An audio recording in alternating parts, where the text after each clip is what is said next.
How's it going, everybody? Texas Man here. I hope you guys are all having a fantastic day. Please give this video a thumbs up if you guys really enjoy it. Subscribe if you guys have not already. Also, do me the biggest favor of all, hit the bell notification button and select all for all notifications. That way you guys don't miss out on future videos or streams here on the channel. If you guys would also please head over to Discord, follow me there at 6957 the Texas Man. And as always, we're going to be talking positives and negatives, talking about Glass Onion, a Knives Out mystery, aka Knives Out 2. This film is rated PG-13. It's about 2 hours and 19 minutes long. And as someone who enjoyed the first film, I was really hoping that this film was going to be as good, if not even better, than the original Knives Out starring Daniel Craig.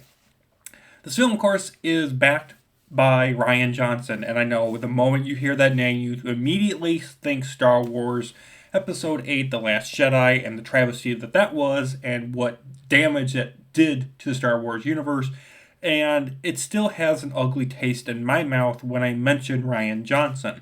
Rian Johnson can do good things, but he really did a gigantic disservice to Star Wars. That's all I'm going to say. If you want to know more, watch my Star Wars Episode 8 rant review. I might even put that on as a thumbnail video for you guys at the end of this video. So we're going to be talking positives and negatives. And so first of all, of course, the film stars Daniel Craig, Edward Norton, Ethan Hawke, Dave Bautista, Jared Leto, and many more, and another mystery murder thriller. The cinematography in this film is great. Great characters. The characters are fantastic in this movie. Something that I was really happy about, though, when it comes to this movie, is that it topples the first film in a big regard.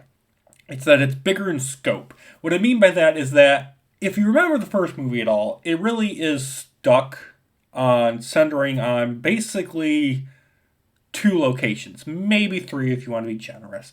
So the first location that we're primarily stuck at when it comes to the movie is a gigantic mansion.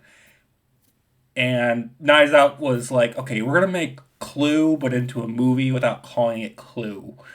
Then we also have the town. We've got a library, and we've got some sort of freaky warehouse or laundromat. My recollection of the exact locations besides the house is kind of off. So sorry, it's been a while. But that's it. It's a really small scope film. This one is much bigger in scope. Not only do we have the glass onion, but we've got the glass onion on a private island. Then we got to deal with the fact that Edward Norton is playing a billionaire and all of his friends, and the film diving into their past lives and how they met at a bar. Then we've got to deal with a sister side character. Then we've got to deal with everyone trying to do this murder mystery during COVID-19, and I'll get to that in a second. And we've got a boat, we've got a dock, there's just so many set pieces. There's so much going on that it makes you have to pay attention, because if you don't pay attention, you might miss out on something crucial in terms of information, and that's really a bad thing if you miss out on something. So the scope of this movie is bigger, making everything feel more impactful and grand and spectacular in that way. The characters, like I said, they're fantastic. They have depth. They're well-rounded. Yes, some of them are kind of one-dimensional, and others, they have some depth to them and some intrigue, and you kind of want to know more about them.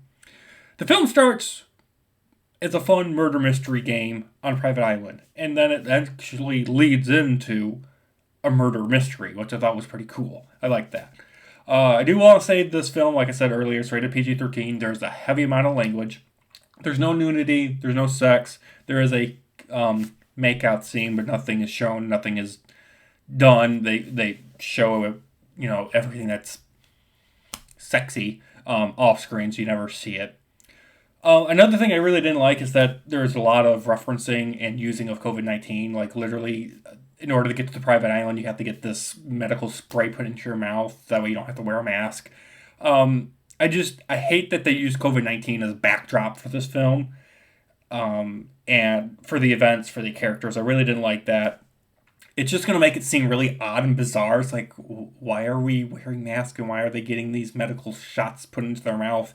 It's just like in the future, like 10, 20, 50 years later, when someone watches this movie and they have no idea what COVID-19 is, they're going to be like, why are they doing this? And what is this, thing that's happening? Like, obviously for us right now here in 2022, COVID-19 is still fresh in our minds.